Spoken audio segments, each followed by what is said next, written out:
विद्यार्थियों एवं अभिभावक बंधुओं, विद्यालय के YouTube channel JPIC digital study में आप सबका हार्दिक स्वागत है।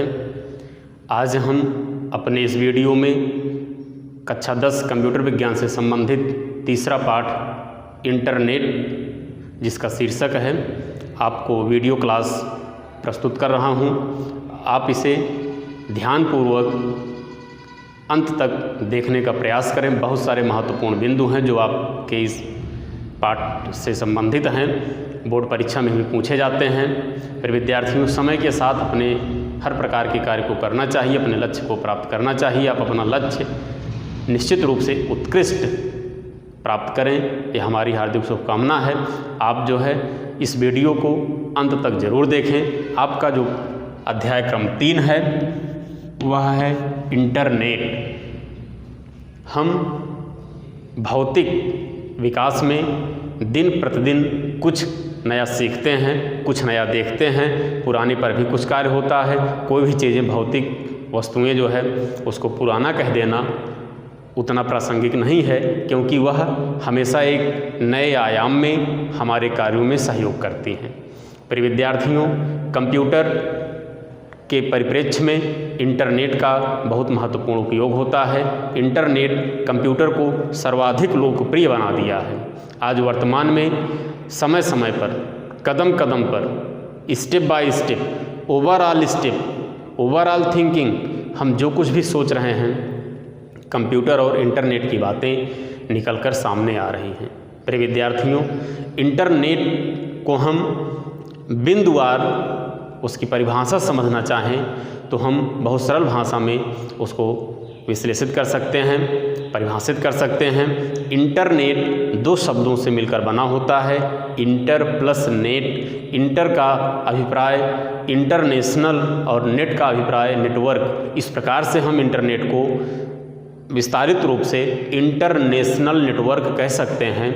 बोर्ड परीक्षा में भी इंटरनेट से संबंधित प्रश्न पूछे जाते हैं, जिसके उत्तर में इंटरनेट विभिन्न प्रकार के नेटवर्कों का नेटवर्क है। इंटरनेट को सूचना का राजपथ भी कहा जाता है, हाईवे ऑफ इंफॉर्मेशन। यह तो आपके शीर्षक से जुड़े बहुत महत्वपूर्ण बिंदु, जहाँ से बहुत छोटे छोटे स्तर पर प्रश्न निकल कर आते हैं। Internet, international network. इंटरनेट को सूचना का राजपथ कहा जाता है। इंटरनेट में एक से अधिक अर्थात असंख्य, नॉट डिफाइन, जिसकी कोई संख्या निश्चित ही नहीं है, बहुत सारे नेटवर्क आपस में मिले हुए होते हैं। प्रिय विद्यार्थियों, आज वर्तमान में हम इंटरनेट का प्रयोग बताने से ज़्यादा सोचते हैं, देखते हैं। हम कुछ भी कार्य कर रहे हैं उसमें इंटरनेट का सहयोग हो रहा है। हम एक दूसरे से परस्पर भौतिक रूप से बात कर रहे हैं, इंटरनेट का प्रयोग हो रहा है। हम बाजार जाकर कहीं पर खरीदारी करते हैं, इंटरनेट का प्रयोग प्रारंभ हो गया। कभी डेबिट कार्ड से, कभी क्रेडिट कार्ड से वस्तु की खरीदारी होती है। हम बैंक में पैसा जमा करते हैं, वहाँ पर इंटरनेट का प्रयोग हो रहा है। हम घर बैठे अपने बैंक का अकाउंट चेक कर सकते हैं इंटरनेट के प्रयोग से। प्रिय विद्यार्थियों, ये सब तो बहुत सामान्य से कार्य हैं। इंटरनेट का प्रयोग बहुत विस्तृत स्तर पर भी किया जाता है। कभी कभी हम लोग जब कार्यों की श्रेणी बनाते हैं तो बहुत कम ऐसे कार्य होते हैं जिसमें इंटरनेट का प्रयोग भले ना हुआ हो, लेकिन सारे कार्यों में इंटरनेट का प्रयोग हुआ रहता है। जैसे हम टिकट निकलवाते हैं, इंटरनेट के प्रयोग से ऑनलाइन टिकट कहा भी जाता है। इस समय आप लोग पढ़ रहे हैं, उसका सिस्टम क्या है? Internet, online class. हम आपको जो वीडियो क्लास उपलब्ध करा रहे हैं, व्हाट्सएप के द्वारा क्लास उपलब्ध करा रहे हैं, सब में किसका योगदान है?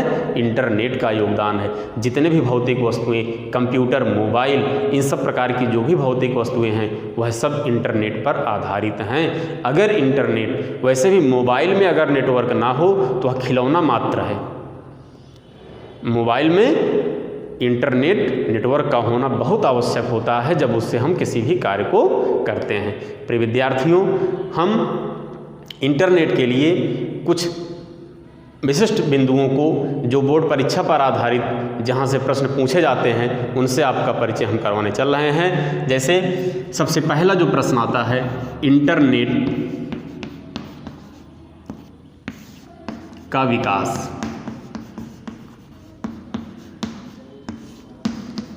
इंटरनेट का विकास, इंटरनेट का विकास बहुत पुराना नहीं है, कंप्यूटर के साथ का भी नहीं है कि जब से कंप्यूटर हमारा बना तब से इंटरनेट की शुरुआत हुई, ऐसा भी नहीं है। इंटरनेट तीसरी पीढ़ी से माना जाता है। ऑनलाइन डाटा एंट्री की शुरुआत तीसरी पीढ़ी से हुई। कंप्यूटर के विकास की जो तीसरी पीढ़ी है 1955 से 1964 तक की जो मानी जाती है, उसी विकास में हम इंटरनेट को भी अवधारणात्मक रूप से शामिल किए, जिसका व्यवहारिक प्रयोग आज हम लोग विस्तृत रूप से देख रहे हैं। शुरुआत तो इसकी जो है बहुत एक दो कार्यों से मिलती है। जैसे यह कहा गया कि ऑनलाइन डाटा एंट्री की शुरुआत कब हुई? तीसरी पीढ़ी में, अर्थात उस समय हम इंटरनेट का प्रयोग ऑनलाइन डाटा एंट्री के लिए ही करते थे, डेटाबेस के लिए नहीं करते थे। वर्तमान में आज इंटरनेट का प्रयोग डेटा के लिए, डेटाबेस के लिए, सूचनाओं को संग्रहित करने के लिए, सूचनाओं को संप्रेषित करने के लिए किया जाता है, जो एक इंटरनेट का विकास ही है। प्रिय विद्यार्थियों, अमेरिका के सैन्य विभाग में 1955-56 में दो कंप्यूटर के मध्य आपस में संचार किया गया, वहाँ से इंटरनेट की शुरुआत मानी जाती है। इंटरनेट की जो शुरुआत मानी जाती है उसका मूल आधार है सूचना। प्रिय विद्यार्थियों, जैसे हम गणना करने में हमें कठिनाई होती थी तो हमने गणना यंत्र बनाया, गणना यंत्र के बाद कंप्यूटर बनाया, कंप्यूटर के बाद विभिन्न प्रकार के कंप्यूटर बने। उसी प्रकार से एक ऐसी अवधारणा थी जहां से सूचना की गोपनीयता भंग होती थी, सूचना में जो है अस्थिरता हो जाती थी, सूचना संप्रेषण में बहुत समय लगता था। सूचना के लिए हम जो है विभिन्न प्रकार के समस्याओं को झेलते थे। उस समस्या को खत्म करने के लिए हम जो है सूचना का आदान प्रदान करने के लिए इंटरनेट का प्रयोग हमने आरंभ में तीसरी पीढ़ी से शुरू कर दिया। तत्पश्चात इंटरनेट पर आरंभ होने के बाद विकास प्रारंभ हो गया। इसके फलस्वरूप बहुत सारे प्रकार के विकास हुए, जैसे TCP/IP का भी विकास हुआ। TCP/IP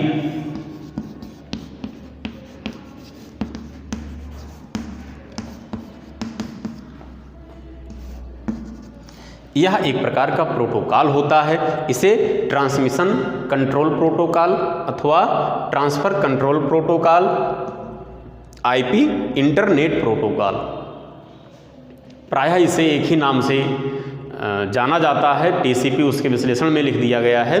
इंटरनेट प्रोटोकॉल की बात जब आती है तब हम वहाँ पर सबसे पहले TCP/IP का प्रयोग करते हैं, क्योंकि सबसे पहले इसी प्रोटोकॉल का विकास हुआ था। 1984-85 में जो है TCP/IP का विकास हुआ। कुछ पुस्तकों में आपको 1980 भी मिलेगा, लेकिन इसकी जो प्रमाणिक जानकारी है वह जो है TCP/IP का जो विकास हुआ 1984-85 में माना जाता है।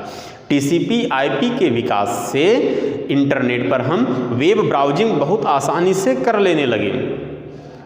वेब ब्राउजिंग का अभिप्राय है हम वेबसाइट को लिखकर खोलने लगे। उसके पहले हम वेबसाइट को उसके डोमेन नेम से खोलते थे, जैसे कि 192.168.1.1।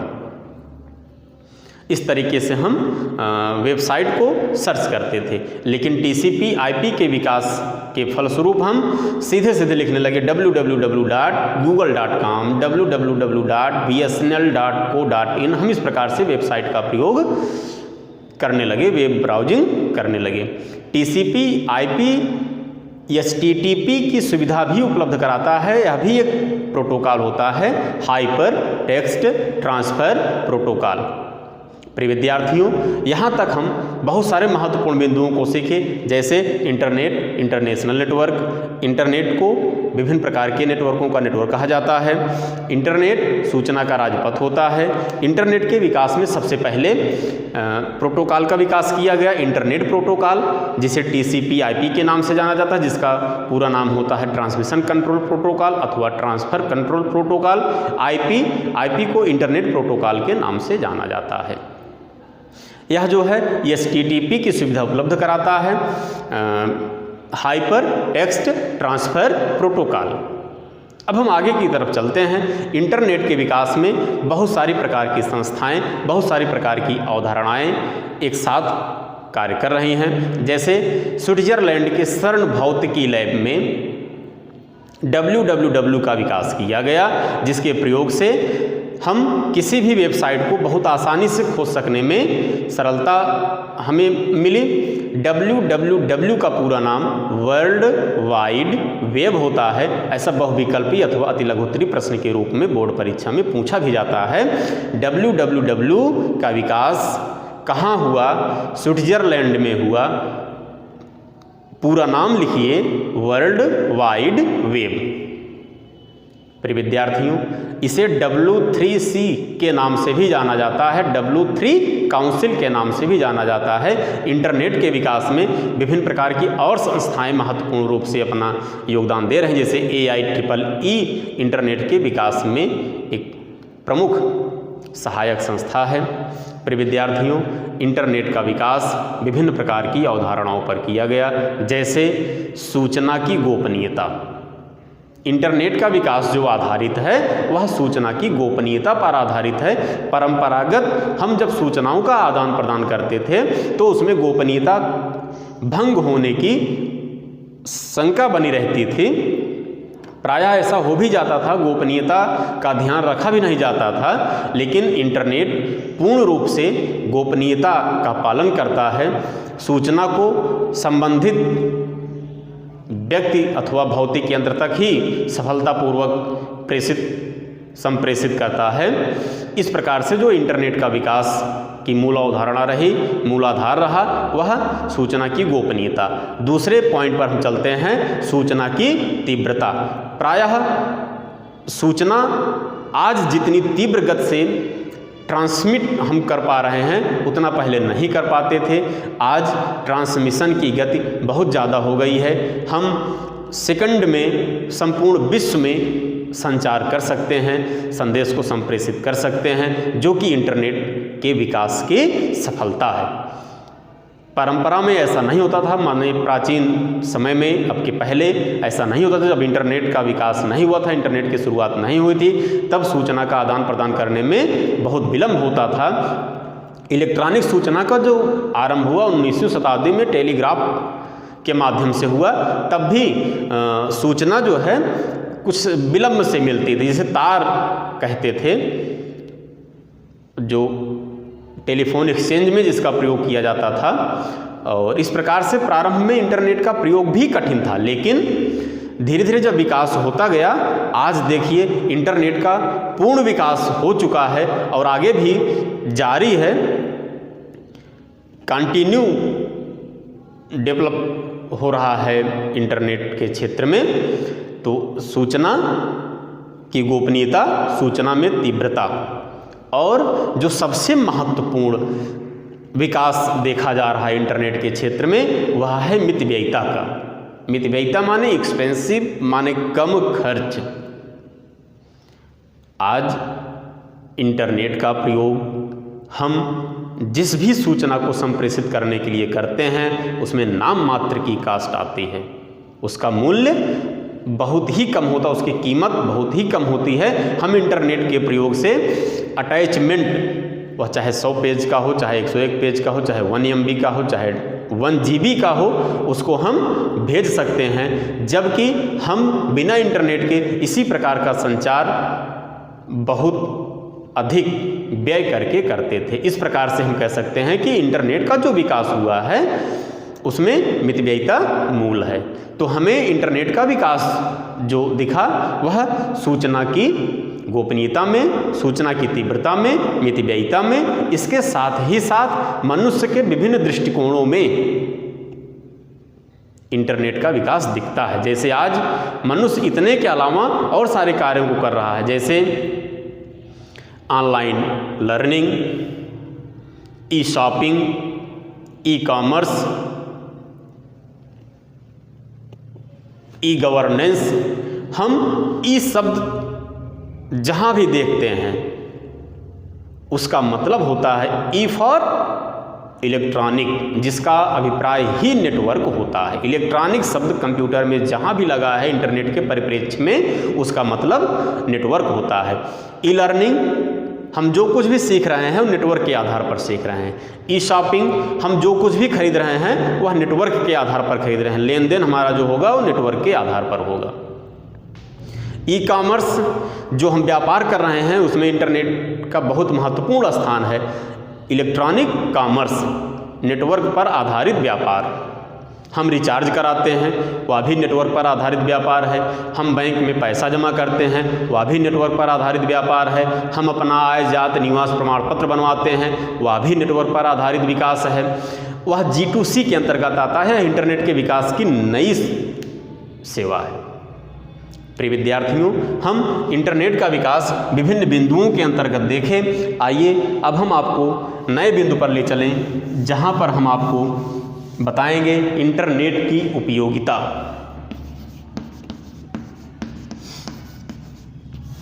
इंटरनेट की उपयोगिता, यूटिलिटी ऑफ इंटरनेट। इंटरनेट हमारे लिए किस प्रकार उपयोगी है? इंटरनेट हमारे लिए क्यों उपयोगी है?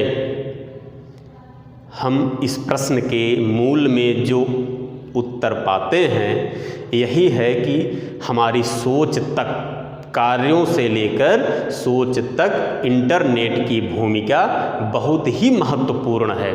हम सुबह से लेकर शाम तक good morning to good night internet का प्रयोग कर रहे हैं, इसलिए हमारे लिए इंटरनेट उपयोगी है। आपके लिए इंटरनेट उपयोगी है। वह दौर दूसरा था, वह समय दूसरा था जब इंटरनेट का प्रयोग नहीं कर रहे थे, जब इंटरनेट का विकास नहीं हुआ था, तब हम अपने कार्यों को किसी प्रकार से कर सकते थे। लेकिन आज वर्तमान में हम यह पाते हैं कि इंटरनेट अगर हमारे साथ ना हो, हमारे कार्यों में उसका समन्वय ना हो, हमारे बहुत सारे कार्य दिन भर में रुक जाते हैं। आप ऐसा सोच कर देखते होंगे, आप किसी भी दिन सोचिए, विदाउट इंटरनेट अपनी लाइफ नहीं जी सकते हैं। यह उसकी सबसे बड़ी उपयोगिता है। आज वर्तमान में बिना इंटरनेट के अपने जीवन की न तो शुरुआत कर सकते हैं और न तो आप आराम कर सकते हैं। प्रिय विद्यार्थियों, इंटरनेट की उपयोगिता विभिन्न प्रकार से है, उसके कार्यों से है।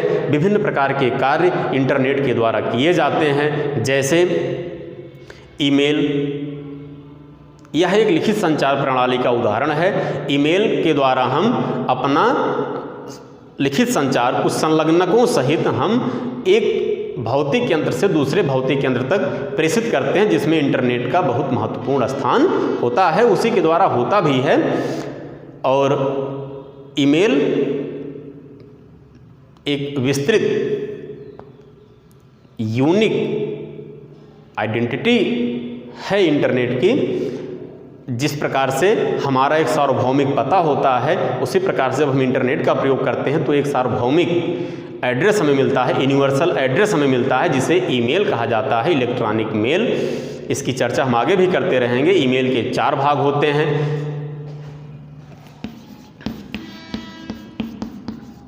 ईमेल के 4 भाग होते हैं। पहला भाग यूजर नेम होता है, दूसरा भाग सेपरेटर होता है, तीसरा भाग URL यूनिफॉर्म रिसोर्स लोकेटर जो वेबसाइट से ही संबंधित है, और चौथा भाग होता है डोमेन नेम।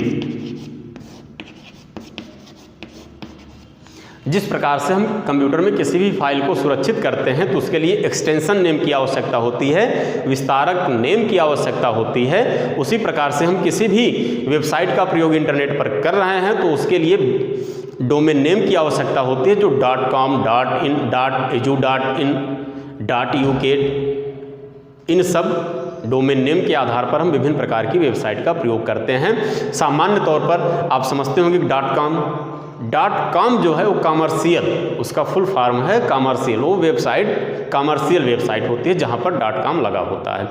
.edu.in, edu.in इसका मतलब है वह वेबसाइट शिक्षण संस्थान से संबंधित है। कुछ ऐसे उद्देश्यों की पूर्ति के लिए डोमेन नेम का प्रयोग किया जाता है। यूजर नेम में हम कुछ भी लिख देते हैं, ABC, अपने इच्छा के आधार पर कुछ भी लिख सकते हैं। सेपरेटर जिसे @ कहा जाता है, @ और URL जो है जैसे गूगल पर है तो Gmail हो जाएगा, रेडिफ मेल पर है तो रेडिफ मेल हो जाएगा, और याहू पर है तो याहू हो जाएगा। डोमेन नेम .com हो सकता है, .in हो सकता है, .co.in हो सकता है। जिस प्रकार से उस वेबसाइट का डोमेन नेम होगा, तो इस प्रकार से हम एक ईमेल को इस तरीके से लिख सकते हैं, abc@gmail.com, abc@gmail.com। हम इस ईमेल का प्रयोग विभिन्न प्रकार की सूचनाओं का आदान प्रदान करने के लिए करते हैं। ईमेल के द्वारा ही हम आज इंटरनेट का सार्वभौमिक रूप से प्रयोग कर पा रहे हैं।